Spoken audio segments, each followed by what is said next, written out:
Good morning everyone. Ako po si Pastor Jeremiah ng HOM Marilao, and I just want to share to you this morning a very exciting word from the Lord. And before I start, let me pray. Father, salamat po Panginoon sa araw na ito na binigyan niyo po sa amin. Salamat Lord dahil meron po kaming pagkakataon na kami po ay matuto ng inyong salita. Hindi lang matuto, mabago po ng inyong salita. Kaya hayaan nyo po na sa umagang ito kayo po ang maluwalhati sa lahat ng aming gagawin at maririnig, maging sa aming mga buhay na gagamitin mo Panginoon para sa iyong kapurihan. Salamat Lord, ikaw lamang ang maitaas. Ito po aming dalangin sa pangalan ni Jesus. Amen, amen. Praise the Lord. Kumusta po kayo dyan mga kapatid? It's been a while, no po? And today we will talk about a very important topic. At gusto ko po kayong tanungin, have you ever gone through something very painful? Yung sobrang sakit na parang gusto mo nang sumuko. Or have you ever gone through a painful season and later realized, kaya pala ako pinadaan ni Lord dito. Yung nare-realize mo yung purpose ng pain na yung pinagdaanan. Na that moment of realization shows us something powerful. That God never wastes your pain. Hindi nasayang ang sakit na yung naranasan. Every tear, ang bawat iyak, every trial, every heartbreak has a purpose.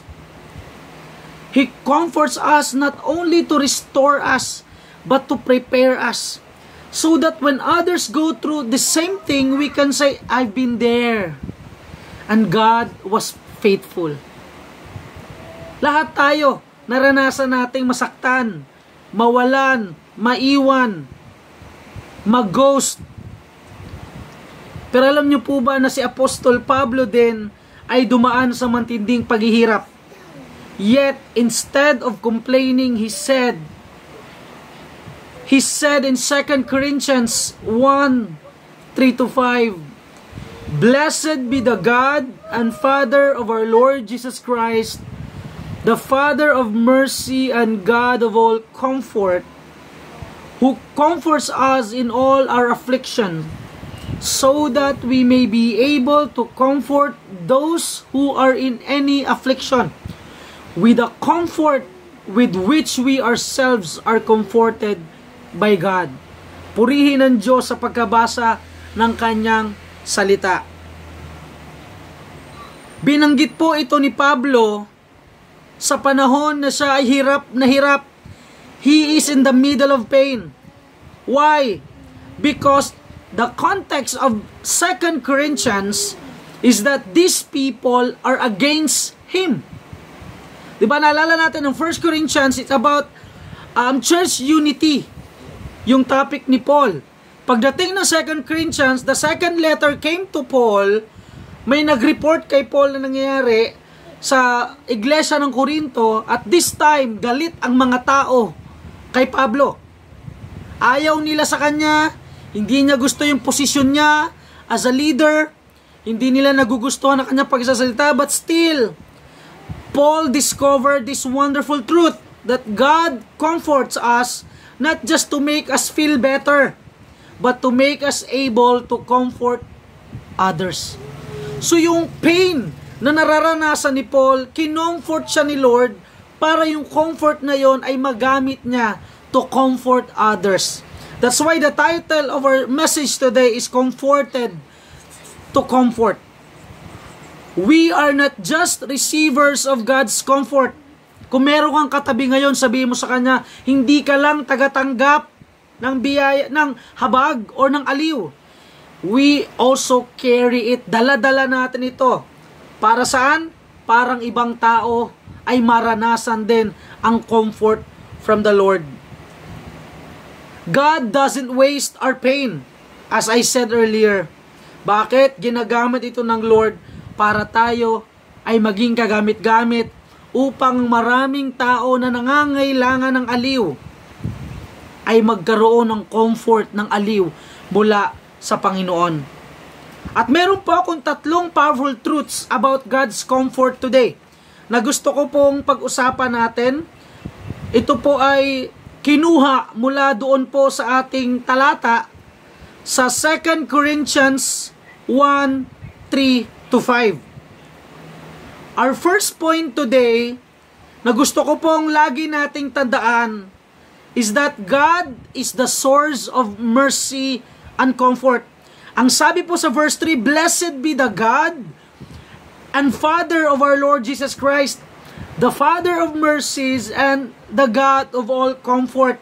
Makikita natin that Paul used the word blessed be the God. This is a posture of praise. Yung salita pong blessed dyan, okay po, ang pagkagamit sa Griego or sa Greek is eulogetos, which is we get the word eulogy. So, ibig sabihin po ng eulogetos ay to speak well or to celebrate something or someone. Kaya kahit may pinagdadaanan si Paul, pinupuri pa rin niya si God.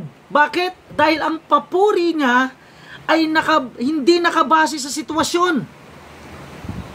Ito ay nakabase sa karakter ng Diyos. Lagi po natin tatandaan ito, mga kapatid, that when we say God is the God of comfort, we know that He is the only source.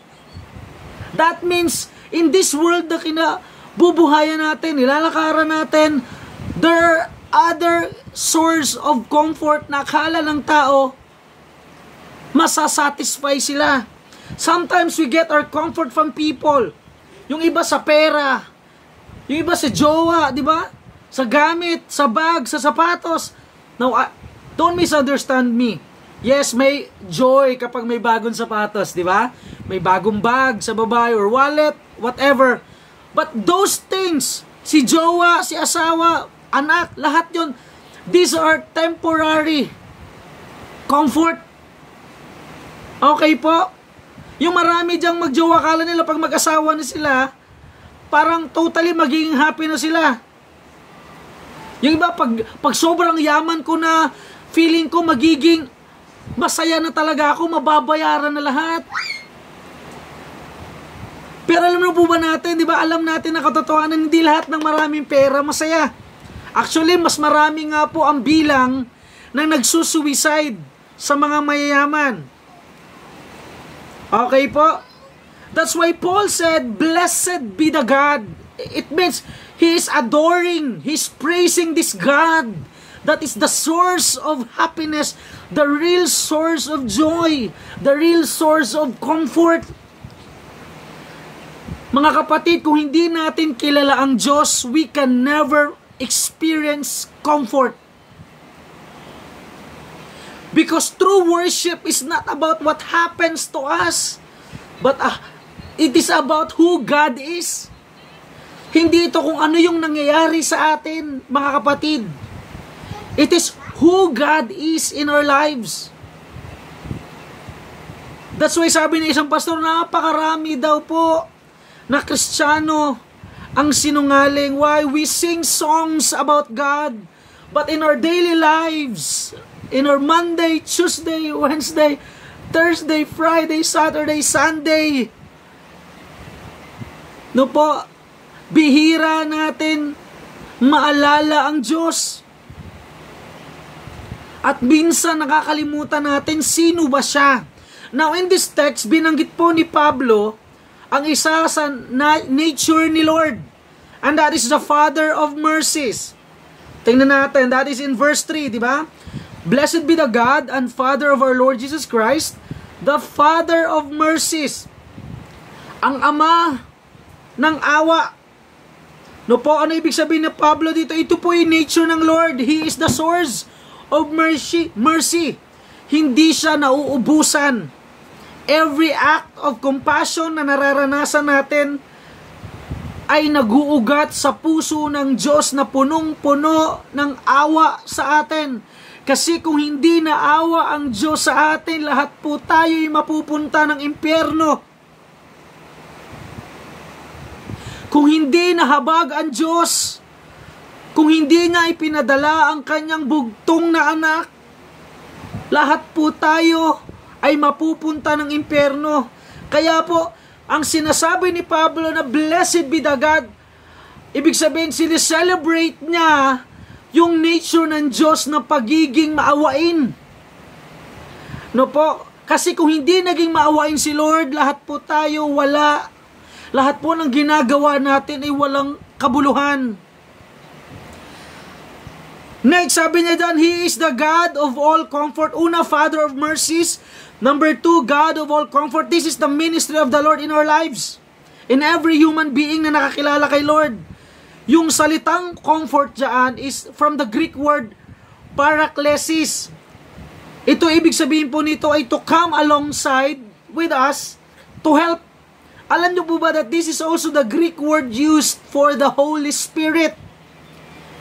Si God ay hindi malayo na Diyos. Amen? Siya ay lumapit, siya ay dumadamay, at nagbibigay ng lakas. Always remember mga kapatid, God's comfort is not about removing the pain, but providing His presence in it. Ulitin ko po, God's comfort, ang aliw ng Diyos ay hindi ibig sabihin tinatanggal niya yung sakit. It means He is providing His presence in it. Yung alam mo lang na kasama mo si Lord, it is a comfort already. Yung alam mo lang na hindi ka iniwan ng Diyos sa panahon na ikaw, ako ay dumaranas ng problema. Yan po'y magandang katotohanan na ang Diyos, ang presensya ng Diyos, ang pinakakailangan ng tao. Amen po? That's why it's very important to know Him. Sino ba si Lord sa buhay natin? Who He is in your life is very important. Because without knowing Him, we can never experience comfort. That's why it leads us to number 2 point. Second point. First, God is the source of mercy and comfort. Next, Paul said, God is the God who comforts us in all our afflictions. Sabi sa verse 4a, He is the God who comforts us in all our afflictions. Now, the word affliction in Greek means thlipsis. It literally means pressure. Now, ano ang gustong sabihin ni Pablo dito? That there is a reality of affliction. Totoo na may hirap. Totoo na may matinding bigat. May pressure na parang ikaw ay dinadaganan. Lalo kung ikaw ay nawala ng mahal sa buhay, nanakawan, nasaktan, iniwan, pinabayaan. Pero sabi ni Paul, kahit sa lahat ng iyon, inaaliw tayo ng Diyos. Wala pong exception. Lahat po ng anak niya, inaaliw niya. He is the God who comforts us in all our afflictions. That's why it's very important that the presence of God is there in the midst of trouble. Hindi sinabi ng Bible na aalisin niya ang lahat ng problema. Pero sinusiguro ng Diyos na sasamahan niya tayo sa lahat ng problema.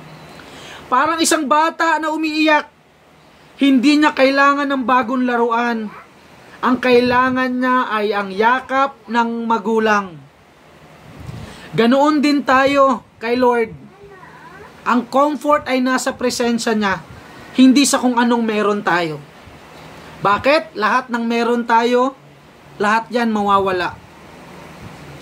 Buhay natin, mga tao sa paligid natin, even our clothes. Lahat ng expensive things na ininvest natin, lahat yan mawawala. That's why we are commanded to invest to the things not of this world, but to the things eternal. Ito'y divine, makalangit na mga investment. Mga kapatid, dahil ang comfort natin ay nasa presensya ng Lord. Amen? God may not change our situation right away, but He will change you in the situation. Alam niyo po ba that in every situation that we experience, ang binabago ng Lord, hindi naman yung sitwasyon. Tayo. Kaya kapag dumaranas tayo ng sakit, pighati, paghihirap, kawalan, merong binabago si Lord sa atin.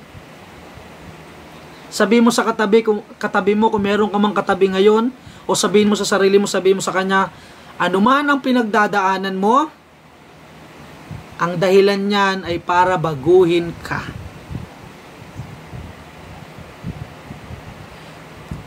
Number 3 and last, God comforts us with a purpose. Ano yung purpose na yon? Makikita natin sa verse 4b. So that we may be able to comfort those who are in any affliction, with the comfort with which we ourselves are comforted by God. So the purpose of God's comfort is to equip us to comfort others. The reason why God allowed you to experience that pain, it's because for you and me to experience sharing it to others so that people will be comforted. I remember one story. There was a lady, nung siya po ay bata pa, siya po ay na-rape. Sorry for the word. It's a sensitive word. Na-rape siya. At sobrang dami niyang question kay Lord. Lord, bakit? Bakit mo ito ipinaranas sa akin? Lumaki siya, nagdalaga, and then, sa tamang edad, tinawag siya ng Diyos magpastor. At ngayon po, meron siyang malaking ministry sa mga tao na nakaranas nung katulad ng naranasan niya. At itong tao na to ay nagngangalang Joyce Meyer.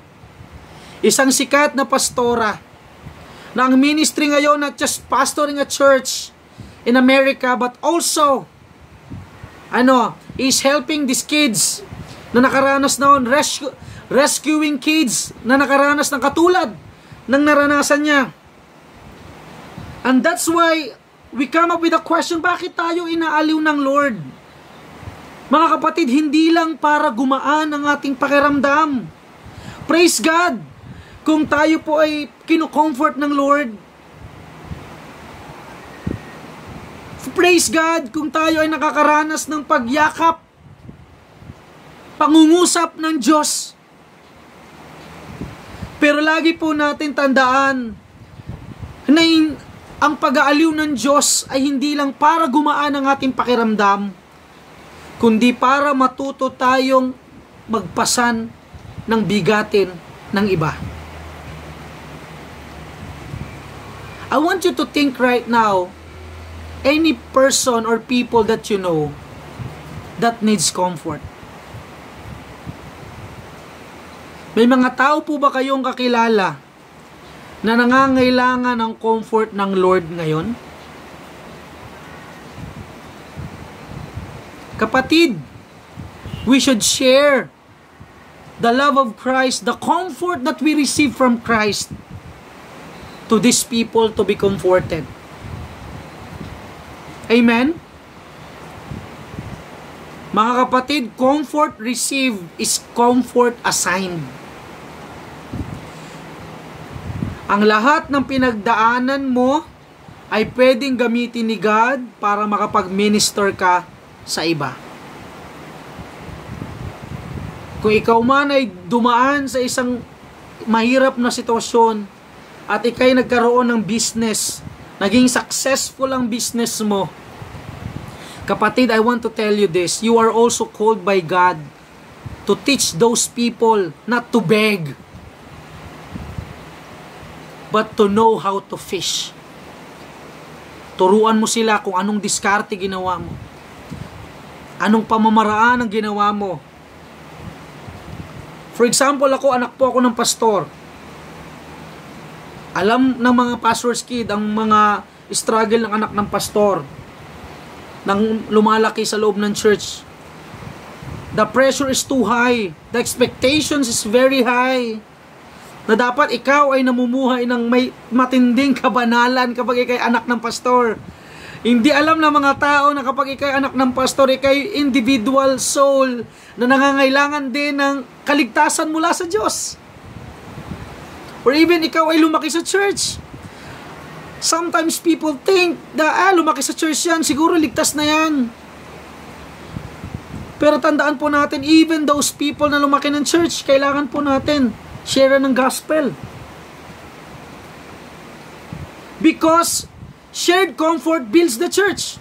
Kapag binabahagi ang aliw ng Diyos sa iba, especially sa mga kapatiran, nagsishare tayo ng testimony kung paano natin na-overcome yung difficulty, kung paano tayo na-comfort ng Lord, it will build the church.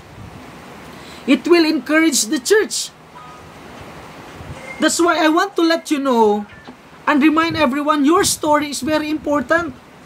Noon mga kapatid, just to be honest with you, dahil nga lumaki ako ng church, parang wala naman masyadong bonggacious na testimony. Hindi katulad ng iba na addict, naging Christian, mamamatay tao, nakakilala sa Panginoon. Hindi ganun ang testimony ko. But you know what? One devotion that I had, God convicted me and reminded me, anak, just share your testimony. Just speak. Just, yun yung witnessing eh. Diba? Ang isang witness, mga kapatid, sinishare mo lang yung ginawa, yung nangyari. Hindi mo kailangan gumawa ng kwento. Why? That testimony is appointed by God for you to serve others through that testimony. I tried to share my testimony as a pastor's kid. And lo behold, I thought, nung ako'y natapos mag-share, akala ko walang na-bless. And then, there are people coming sa akin at sinasabi sa akin, Pastor, nakaka-bless yung testimony. Kapatid, na-touch ako sa testimony, nakarelate ako. Trabaho po yun ng banal na espiritu. Hindi ko na po ito trabaho. Our job is to open our mouth and share. That is the purpose of comfort. That is the purpose why God comforted you. Why God saved you is so that others will hear na yung kanyang buhay, no po, ay nakikita niya sa buhay mo. At kung gaano ka kinomfort na Lord, ganun din sila i-comfort ni Lord. Ang mga tao na may pinagdaanan ng sakit ay mas nakakaintindi sa sakit ng iba. Your pain becomes a bridge to someone's healing. Kaya I want to encourage you, kung nahihiya ka sa testimony mo, kung feeling mo napaka-liit lang naman, simple lang, just share it. Okay? Share it. Iparinig mo sa iba yan, and let the Holy Spirit speak to each soul. If you have depression, you can speak life to others who are struggling with it. If you lost someone that you love, how you cope with it with the Lord. How you cope up with grief, yung sobrang matinding pighati. Because brothers and sisters, your greatest ministry often comes from your greatest misery. Siguro ang tagal mo na sa church, you are looking for a ministry. But sometimes God will bring you back to your painful experience, or God will use your pain so that on that pain you will start a ministry that would help and encourage other people. Mga kapatid, God allows suffering not to destroy you and me, but to develop us and to make us channels of His comfort. Tayo po'y conduit, daluyan lamang ng habag, aliw, pag-asa na nagmumula sa Diyos. Pansin po ba natin, as I end, may mga pattern dito sa passage. Una, yung affliction. God allows it. Inalaw ni Lord. And then God provides comfort. And then, ginagawa niyang point yun to start a ministry. God will use that pain so that you will become effective sa kamag-anak mo, sa mga tao sa paligid mo, even to those people na kaibigan mo, hindi mo kilala, even to the unbelievers. Let us always remember, you are not a reservoir of comfort. You are a channel of comfort. Ulitin ko, hindi ka ipunan ng aliw ng Diyos. Ika'y daanan. Ikaw ay channel ng comfort ni Lord. Kasi kung paano dumaloy ang grace sa atin, dapat ding dumaloy ito sa iba. As I end, mga kapatid, ano pong gagawin natin sa mga katotohanan ito na ating narinig? Dito sa tatlong bagay na punto natin sa araw na ito, these powerful truths about God's comfort. It will make us realize, number one, ano po? In times of pain, we should run to the source. Kapag may pinagdadaanan ka, lapit kay God. Siya lang ang tunay na comforter. In times of pain, in times of difficulty, ang takbuhin natin or tinatakbuhan natin ay ang Diyos lamang. We cry before God. Nagsusumbong tayo sa Lord. Nagsasabi tayo ng ating pinagdaanan at pinagdadaanan. Hindi natin inuunang pumunta sa mga tao, sa mga bagay. Ang una natin tinatakbuhan ay ang Diyos. Next, see the pain as preparation. Yung pinagdaanan mo natin ay training ground ng compassion natin sa iba. Gusto nyo maging compassionate sa iba? Just see the pain that you went through.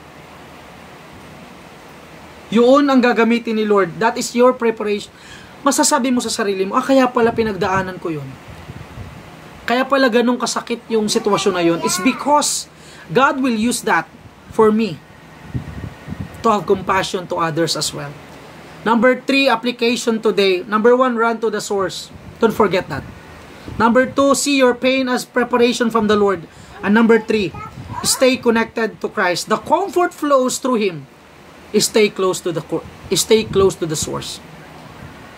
Dumadaloy lamang ang comfort mula kay Kristo. So we should stay connected to Him.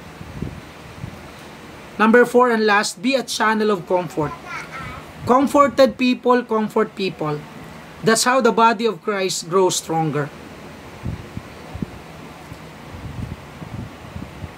Mga kapatid, happy anniversary. Happy 12 blessed anniversary sa inyo dyan. And I know that God is using you there, guys, to become a vessel, a channel of God's comfort. And I know that as you've been used by God to be a channel of His comfort, the body of Christ will be stronger. As I end, Paul's message is clear. Suffering is not a sign that God abandoned you. Ito po ay set up for you to experience His comfort more deeply. And use it to comfort someone else. Ikaw ay inaaliw ni Lord para ikaw rin ay maging aliw sa iba. Let us pray. Panginoon, ng habag, awa, at aliw, kami po ay nagpapasalamat sa bawat hirap, pasakit na aming pinagdaanan. Salamat po dahil sa gitna ng aming paghihirap, ikaw ay naroon. Nandyan ka upang kami ay aliwin. At Lord, salamat sa comfort na dumadaloy sa amin sa pamamagitan ni Kristo.